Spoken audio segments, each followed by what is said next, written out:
of class 4, how are you? I hope you will be all right. Today we are going to study unit 4, English speaking countries. So dear students, open your book OPE and page number 20. Here is our unit 4, English speaking countries. And here is unit 4, lesson 1, listen and speak. Look at this picture. What is the woman doing? This woman is making tea. And she is Mrs. Burkey, and she is making tea. And here is the conversation between Mrs. Burkey and Nadia. Nadia is the daughter of Mrs. Burkey. Let's read the conversation. And dear students, listen to me very carefully. Mrs. Burkey, I have made a pot of tea. Nadia, would you like a cup? Nadia says, yes, please. Mrs. Burkey, how would you like it? Black or with milk and sugar? Nadia says, with milk and sugar, please. Mrs. Burkey, would you like biscuits with it too? Nadia says, yes, please. What are you cooking? And her answer, Nadia is asking that. What are you cooking? Mrs. Burkey, I'm making your father's breakfast. Nadia, oh, when did he come back from Australia? Mrs. Burkey saying, he arrived home late night. He is still sleeping. I'll go and wake him up now.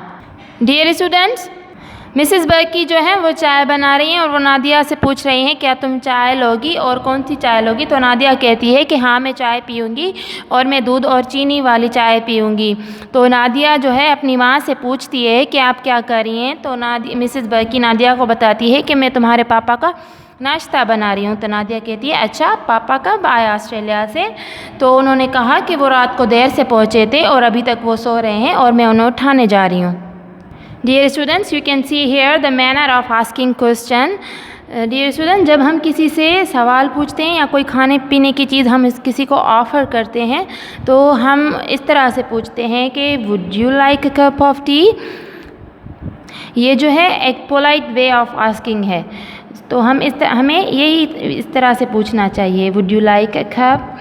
हालांकि ये माँ बेटी हैं लेकिन कितने अच्छे तरीके से पूछ रही हैं। आप भी अपनी फैमिली में किसी से भी कोई फैमिली में फ्रेंड्स को किसी से भी कोई चीज़ खाने पीने के लिए पूछें तो या इस तरह से पूछिएगा कि would you like a cup of tea, would you like to drink water, would you like to have dinner. और वो आगे इस तरह से पूछ रहे हैं कि how would you like it, आप कैसी चाय पिएंगी। तो कहती ब्लैक और milk and sugar, black tea पियोगी या दूध और चीनी वाली जो चाय है मीठी चाय है वो पियोगी। तो नादिया कहती है with milk and sugar please. तो हम जब कोई हमसे पूछे कि how would you like it तो हमें ऐसे आंसर देना चाहिए कि I like T with milk and sugar please. Dear students, I am giving you another example. For example, you are eating biscuits. How will you ask your friend to eat? आप ऐसे कहेंगे कि would you like to eat और would you like to have some। तो अगला जो है वो जवाब ऐसे देखा yes give me two please। Dear students, I have underlined one sentence. Do you know what is this sentence? This sentence is of present continuous tense. I am making your father's breakfast. Present continuous tense. It is a tense that describes an ongoing action of present time. Dear students, present continuous का मतलब है कि जो काम अभी चल रहा हो, अभी प्रोसेस में हो, प्रोग्रेस में हो तो हम उसको प्रेजेंट कंटिन्यूस कहेंगे। कंटिन्यू का मतलब होता है जो चीज़ जारी है। तो अभी क्या जारी है, ये जो चीज़ जारी है हम उसको प्रेजेंट कंटिन्यूस में कहेंगे कि हम फॉर एग्जांपल हम दे I am teaching because teaching is in progress. You are watching a video. Watching is in progress. So we can say that it is present continuous tense. Teaching is continue here. Watching is continue here. Dear students, here is the helping verb of present continuous tense is am/are. जो काम आप अभी कर रहे हैं आपको present continuous में बताएंगे, ये उसके हेल्पिंग वर्ब है इज़ एम आर। ये जो इज़ है, इज़ यूज़ होता है शी ही इट के साथ, ठीक है। और एम किसके साथ यूज़ होता है? एम आई के साथ यूज़ होता है। आर किसके साथ यूज़ होता है? We you they. अब स्ट्रक्चर कैसा होना चाहिए? So let's focus. Subject plus helping verb plus ing plus object. Now what is ing? Look at this. Here is a verb cook. Here is ing. We add the ing at the end of verb. So it means in present continuous tense we put verb in ing form. And we call it present participle of verb. Every verb is with ing form in present continuous tense. Okay? Now we will make the sentence about present continuous with the help of these helping verbs. We will write the sentences with these helping verb. We use I with am.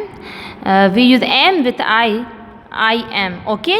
When we talk about we, you, they, here are the pronouns we, you, they.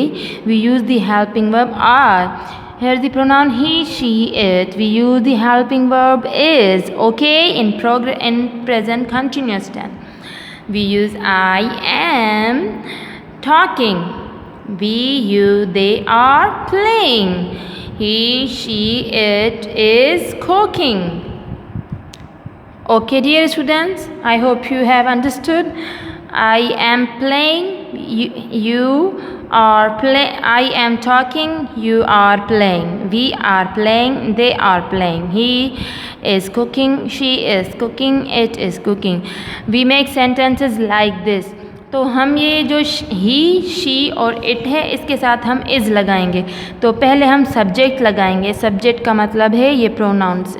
ही जो है subject है, इसके बाद हम helping verb लगाएंगे। तो is आ रहा, ही के बाद इज़ आएगा तो हम इज़ लगाएंगे। उसके बाद हम वर्ब लगाएंगे, ठीक है। वर्ब लगाएंगे। वर्ब हमारे पास क्या है? कुक। कुक एक वर्ब है। वर्ब के साथ हमने ing लगा दिया है तो ये हो गया है कुकिंग। अब समझ में आ गया कि आपको ये क्या है। अब हम ऑब्जेक्ट क्या है? ऑब्जेक्ट ये है कि हम जिस पे इस वर्ब का असर हो कि वो बताए कि हम ये जो वर्ब मतलब काम हम कैसे कर रहे हैं। तो हमारा टॉकिंग में हमारा ऑब्जेक्ट क्या होगा? English. I am talking English. अब प्लेइंग, ये प्लेइंग तो वर्ब है। अब इसका ऑब्जेक्ट क्या आएगा? हर वर्ब का ऑब्जेक्ट होता है कि आप क्या कर रहे हैं, कौन सा काम कर रहे हैं। तो ये प्लेइंग क्या हो गया? प्लेइंग तो एक वर्ब है। अब इसके साथ हम लगाएंगे गेम। ओके। अब ये कुकिंग क्या है? कुकिंग तो कोई भी हो सकती है। कुकिंग तो जैसे किसी चीज़ को पकाने के लिए कहते हैं। अब हम ऑब्जेक्ट उसे कहेंगे कि हम पका क्या रहे हैं।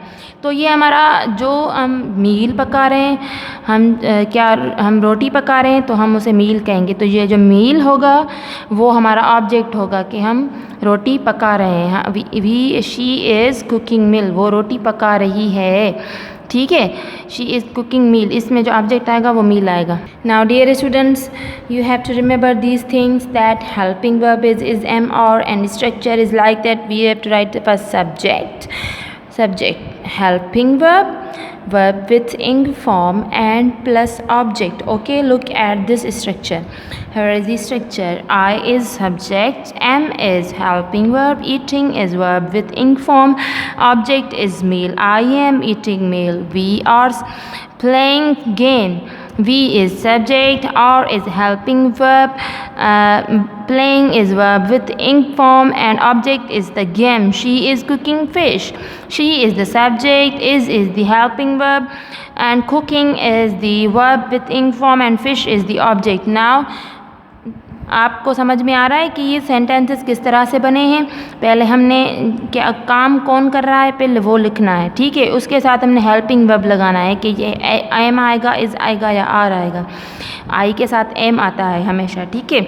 अब हम काम करेंगे कि हम खा रहे हैं तो हम जो भी काम करें, जो भी वर्ब यहाँ पे लिखेंगे उसको इंग फॉर्म में लिखेंगे। Eating meal, we are playing cricket. अब ये जो आर आता है वो मुख्तलिफ सब्जेक्ट्स के साथ यूज़ होता है कि वी, यू, दे, ठीक है। इन सब के साथ आर यूज़ होगा।